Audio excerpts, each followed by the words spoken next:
here.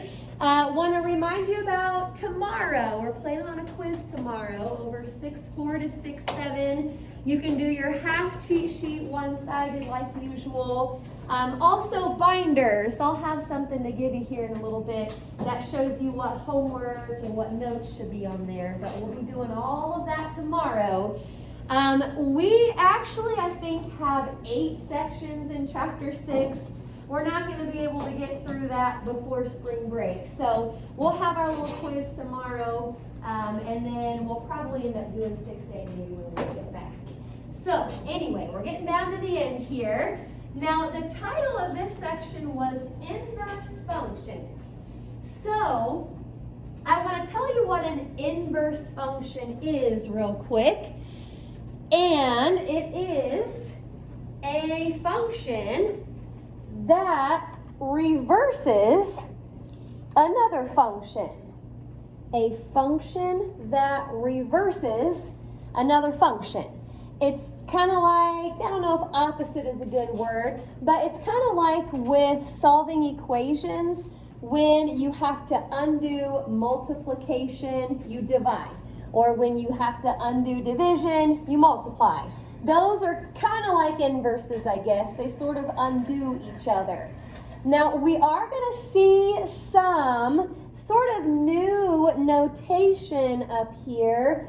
And I'll have you copy that down, and I'll also put up here how you would read that. It says the inverse of f of x is labeled, now it looks like f to the negative first power. That is not a power. Actually, the negative 1 up there is what tells me it's an inverse. So when I read that out loud, I would say f inverse of x. That's kind of important that you know how that works. F inverse of x. We're going to try to do a good job of labeling our inverses here, or at least just knowing what that means. F, what looks like to the negative first power, is not really a power. It's just F inverse of x. Okie doke. So really, the whole point of the lesson today is just to find inverses of functions. So that's really all that the directions say to do, and I don't think we're changing them today. This is it. Find the inverse of each function. I'll try to just kind of explain how to do it as we go.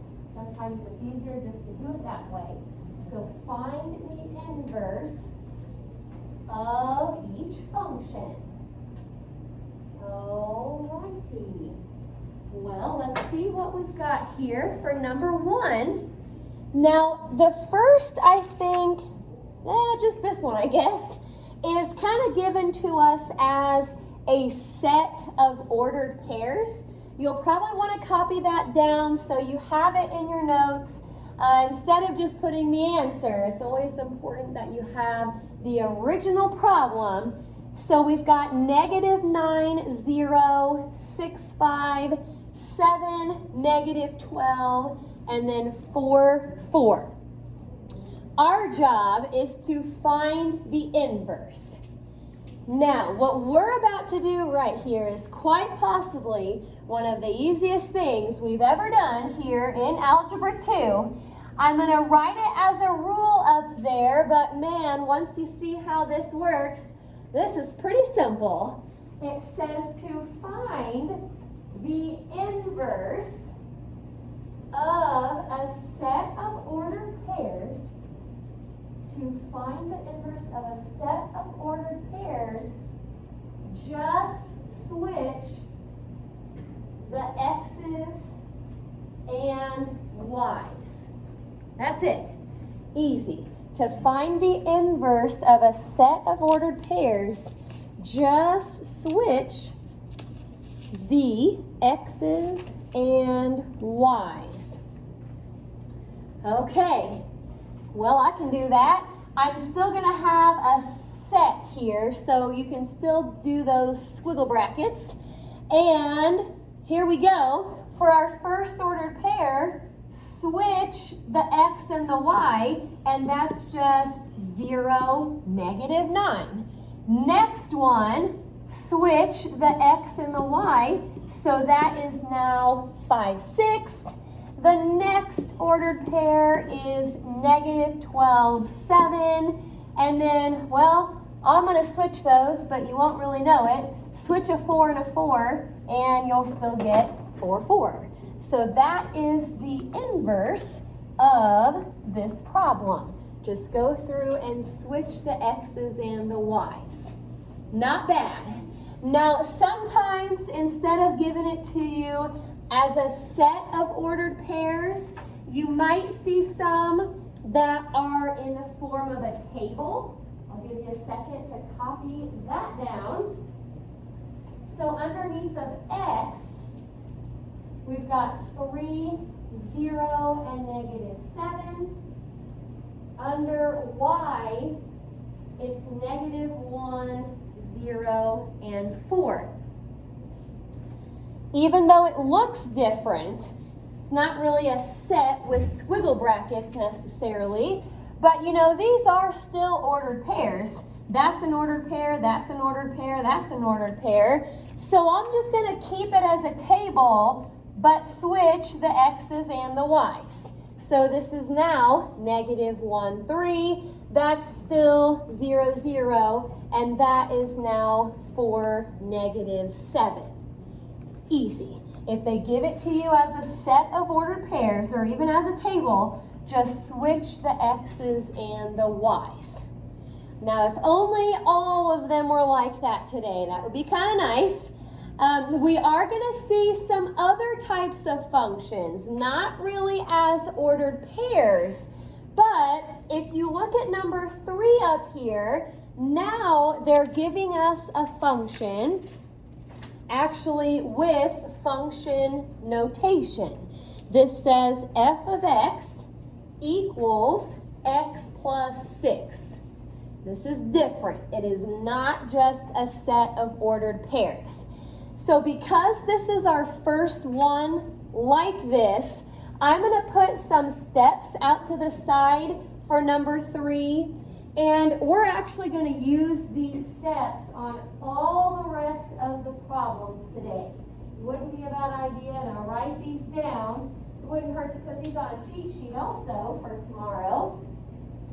We want to replace f of x with y. That's the first step.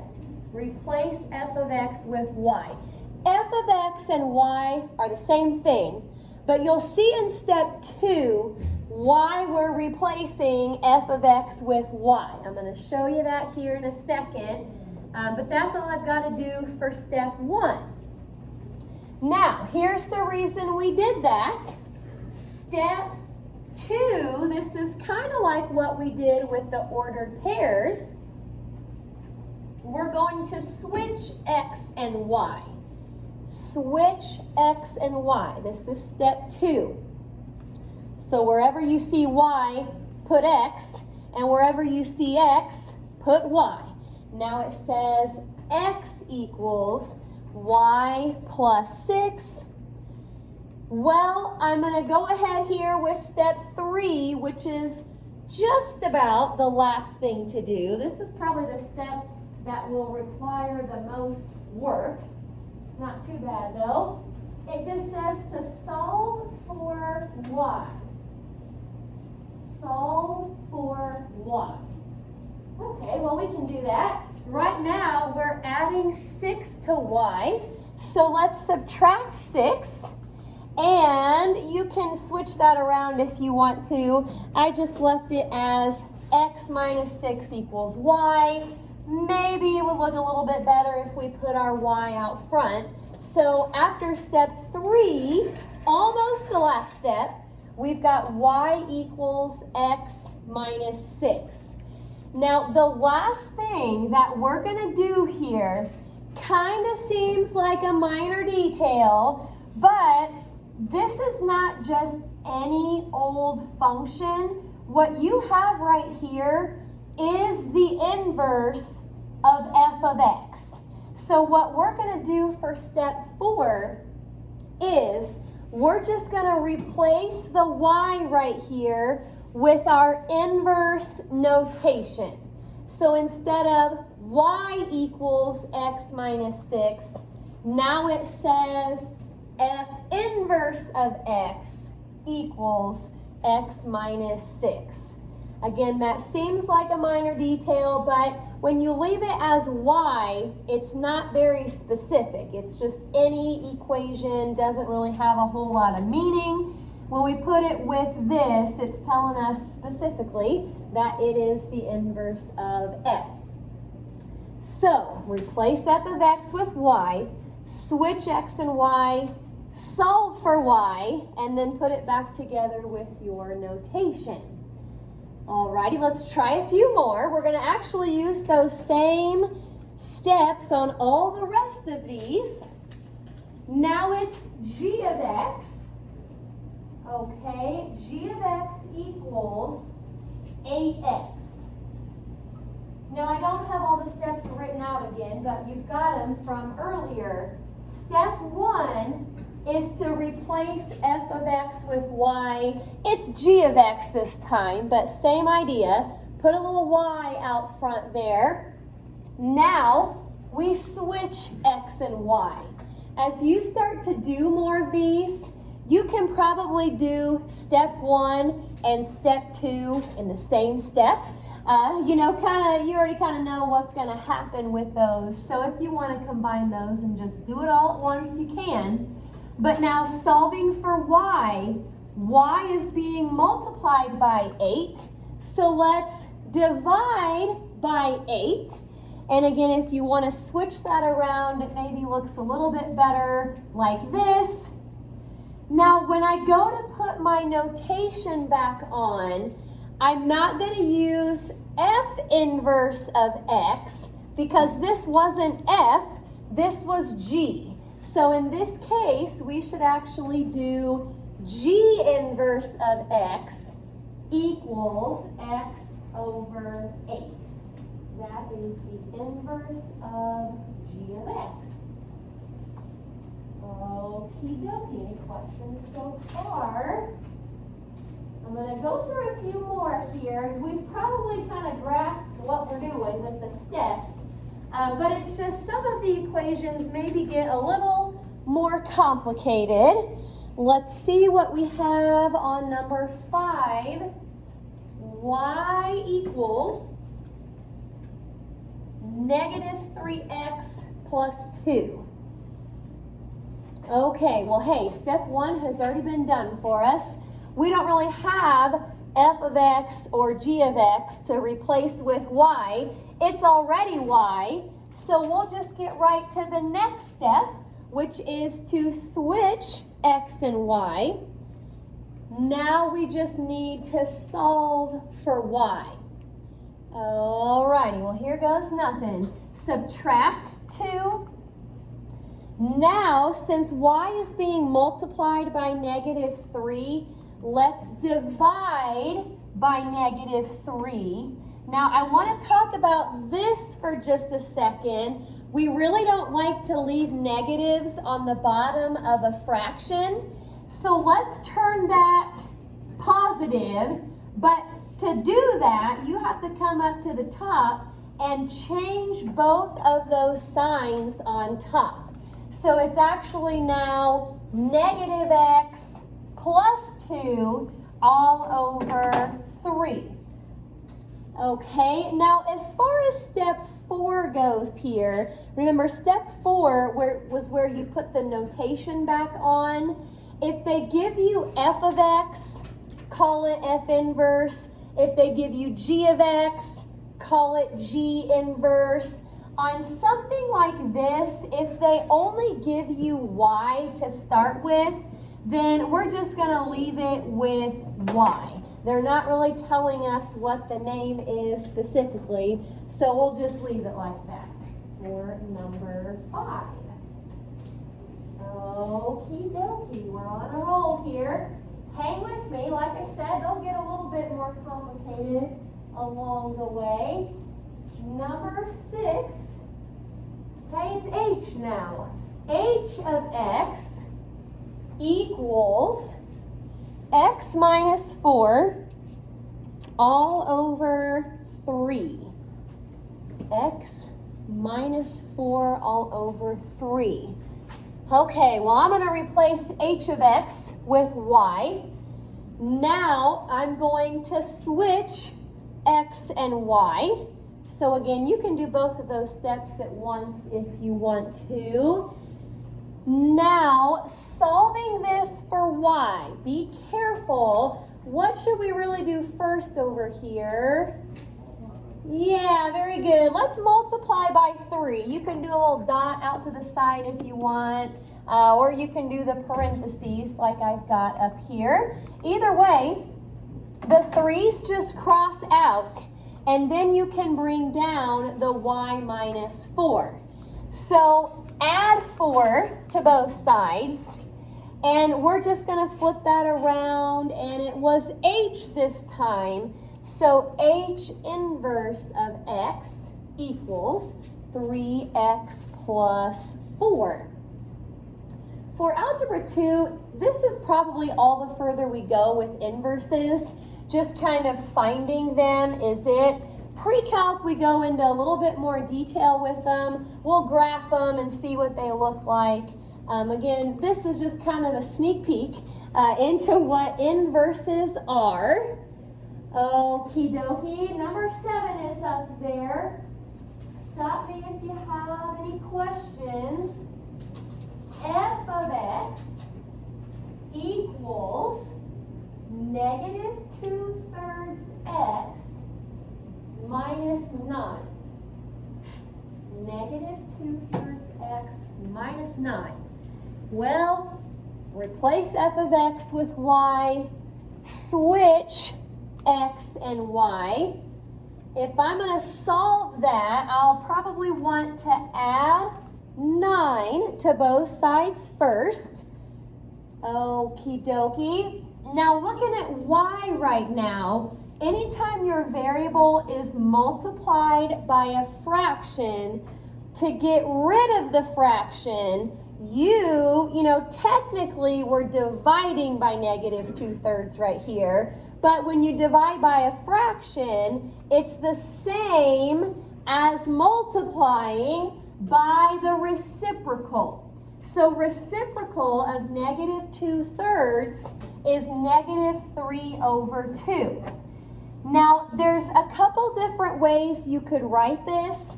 I think in the PowerPoint, this is just going to be y, by the way, but I think I actually distributed in the PowerPoint. Negative 3/2 times x is just negative 3/2 x. Now, negative 3/2 times 9, you can think of that over 1. So that would be like a negative 27 halves. That is fine. You know, if you don't distribute and you just leave this out front, that's probably fine too. But I'm going to switch that around and call that F inverse. So it's just negative 3/2 x minus 27 halves. That's the inverse for number 7. Okie dokie. Any questions about that one? I think there's 3 more here, so hang with me. We're going to get into some exponents now. Number 8. I'm trying to do some that are similar to your homework problems, by the way, so you can use these to help. We've got y equals 2x squared. This is another one that just starts with y, so we'll probably just end it with y like we did earlier. Well, step 1 you don't have to do, so step 2, switch x and y. Now we're going to solve for y. What you really should do first here is divide by 2, because I know we don't have just y, it's y squared, but you still need to get that square part by itself. Now, how do we get rid of a square? Yeah, square root both sides. Now, I got another question for you. What do we always put when we square root both sides of an equation? Plus or minus. So the plus or minus, and this looks kind of strange, but this is really all we can do here. It's just plus or minus square root of x over 2. And again, they didn't really give us f or g or h or whatever, so we'll just leave that one as y. Okie dokie. Got 2 more here. Can't forget the plus or minus. That'll be important. Well, this one's just got a little bit more going on than number 8. Now it says f of x equals 2x squared minus 5. 2x squared minus 5. All right. Replace f of x with y. Switch x and y. You can do that all at once. Okie dokie. I'm trying to solve for y here. Let's add 5 to both sides. Now, kind of like earlier, before you square root, it would be a good idea to divide by 2 first. Now, how I did it up here was I just kind of put that whole thing over here divided by 2.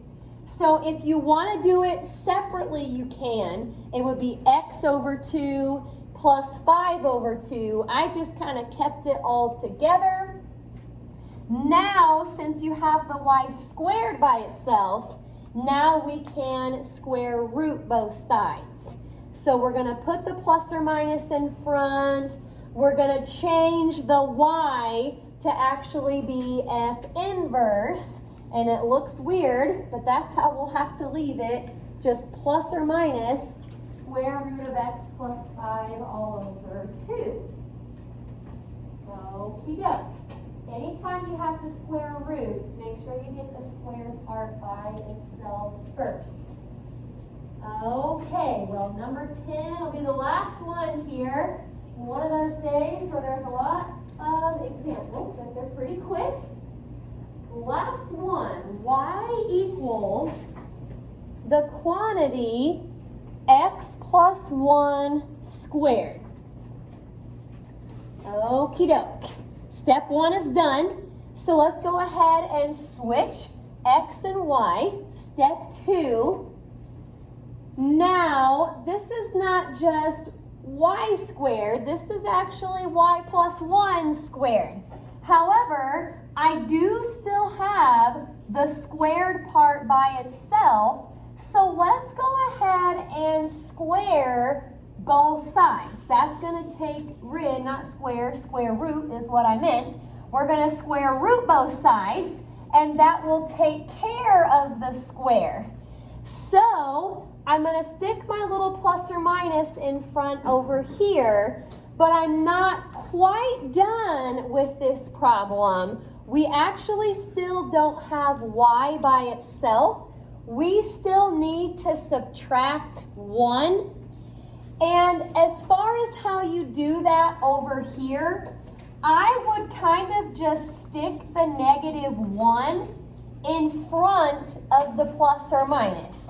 So you can say negative 1 plus or minus square root of x, or if you have that switched, it would look like this, which is fine, but make sure the minus 1 isn't under the square root. That's what we worry about when we write it like that. Okie doke, lots of inverses here. Any questions about those? I would kind of like to do number 20 with you. I know it's the last one on the assignment. But it is a little bit tricky. So if you'll start with number 20 with me, we'll do that one together, and then we'll go back and finish the rest of them. I'll give you a second to get your books open. Use our directions, by the way. I think the book says to do more possibly, but we're just finding the inverse.